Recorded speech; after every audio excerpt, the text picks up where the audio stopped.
Allez, on se penche sur un concept de maths qu'on utilise tout le temps, la division décimale.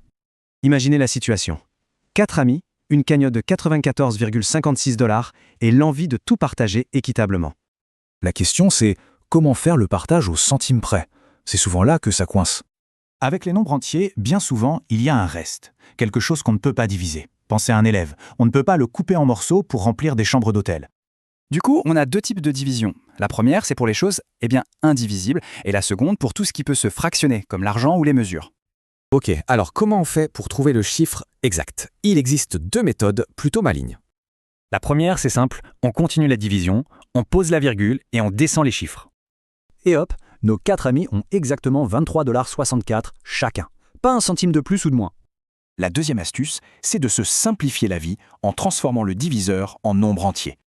Prenez 11,75 divisé par 2,5. Avec toutes ces virgules, ça a l'air un peu compliqué, non? Mais si on multiplie tout par 10, ça devient 117,5 par 25. C'est bien plus simple. Ok, mais et si la division ne s'arrête jamais? Si on ne tombe jamais sur un reste de zéro? Là, on entre dans le monde fascinant des nombres périodiques. Des nombres qui se répètent encore et encore. Par exemple, 4 divisé par 33. Ça donne 0,121212. Le 12 se répète à l'infini. Bon, assez de théorie. Dans la vraie vie, la division décimale, c'est un outil super puissant. Un architecte s'en sert pour calculer la hauteur parfaite de chaque marche d'un escalier pour la sécurité. On divise la hauteur totale par le nombre de marches, et voilà, 18 cm par marche.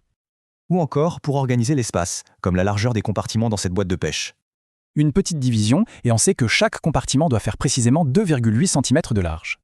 Prix au kilo, plan d'entraînement, dosage de médicaments, bref, les applications sont vraiment partout. En fait, la division, c'est un peu comme remonter le temps d'une multiplication pour trouver la base.